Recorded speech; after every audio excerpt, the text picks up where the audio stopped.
Hello, hope you are having a good day. Let's look at the top crypto news from across the world. First up, Moonpay launches NFT platform in Universal Studios, Fox partnership. Moonpay, a crypto payment infrastructure company, just launched Hypermint, an NFT platform that can mint hundreds of millions of NFTs in a day. Moonpay's CEO Ivan Soto-Wright is expected to make a formal announcement on Tuesday while delivering a keynote address at the NFT.NYC conference in New York City. Meanwhile, big names like Universal, Fox, and Snoop Dogg's Death Row Records have already partnered with the platform. Hypermint claims to reduce the complexity and the cost required in the current NFT minting process. It claims to offer a flexible smart contract compiler that could reduce the entire process to a matter of minutes.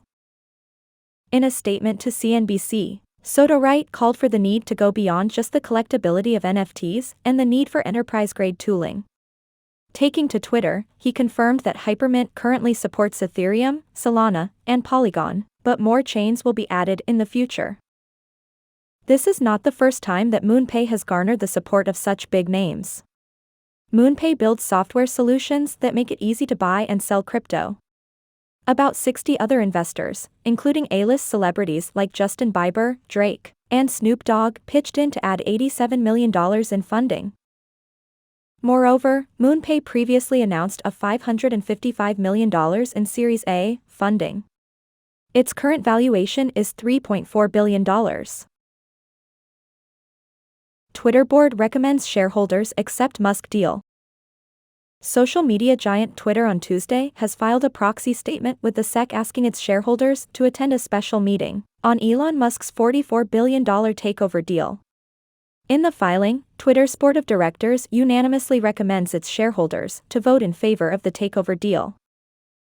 Twitter's board of directors believes Elon Musk's $44 billion deal and the other transactions contemplated by the agreement are fair to, advisable, and in the best interests of Twitter and its stockholders.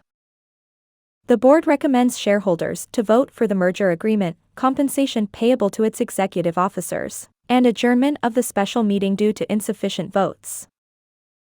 After the merger, Twitter will cease to be a publicly traded company and common stock will convert into the right to receive $54.20 in cash, without interest.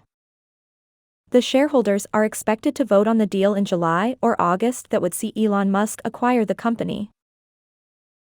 Tether prepares full audit to improve USDT reserves transparency. Tether, the world's largest stablecoin with $68 billion in assets, will undertake a full audit with a top 12 accounting firm in order to improve transparency of its USDT reserves. The move comes as USDT has steadily lost market share following a series of redemptions over the past few weeks, caused in part by weakening confidence after the collapse of the Terra blockchain last month. Tether, issuers of the USDT stablecoin, is currently working with a Cayman-based accounting firm called MHA. The outfit has so far only produced attestations, a snapshot of a company's balance sheet on a given date.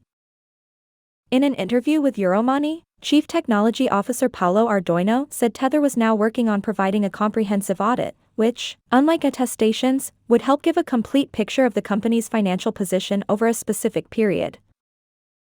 I think it's one of the top 12, so not that bad. The Big Four are a bit more cautious about providing a full audit when the rules are not clear, Ardoino said, pointing out that other rival stablecoins were still lacking in this respect. Crypto companies pull out of sponsorship deals amid market downturn. Several crypto companies have been forced to choose self-preservation over advertising, as the crypto market cap crashes to new lows. New York Post reveals that cryptocurrency companies are cutting costs by pulling out of sponsorship and marketing deals, as the crypto market crashed to its lowest in almost 2 years. Leading crypto exchange FTX, one of the biggest ad spenders in the industry, pulled out of a deal with Los Angeles Angels, which would have seen it have a patch on the MLB team jersey. FTX paid $135 million to buy the naming rights to Miami Heat Stadium in 2021, among other marketing moves. Sources also confirmed that a patch deal between NBA Washington Wizards and a crypto company has now been cancelled. Some believed the deal would have been strategic, considering regulators who oversee the crypto space attend Wizards games. However, it appears that the crypto companies are choosing self-preservation over advertising, especially with the crypto market cap falling below $1 trillion. Colombia's new president seems to be a fan of Bitcoin. Gustavo Petro, who recently won the 2022 Colombian presidential election, has previously made statements in favor of cryptocurrencies. Petro will replace Iván Duque Márquez as the president of Colombia on August 7 for 4 years after winning the second round of a runoff election on Sunday. The president-elect took to social media in December 2017 shortly after a major bull run to speak on the strength of Bitcoin. Petro hinted at the time that cryptocurrencies like BTC could remove power from government and traditional banks and give it back to the people. Some of the president-elect's remarks from 2021 included a response to El Salvador President Nayib Bukele's idea of building volcano-powered crypto miners, in which he suggested that the country use the natural resources of its western coastline to mine crypto. Virtual currency is pure information and therefore energy, said Petro at the time. Thank you for joining us today. If you like the video, please hit like and subscribe to the channel to stay up to date with crypto world.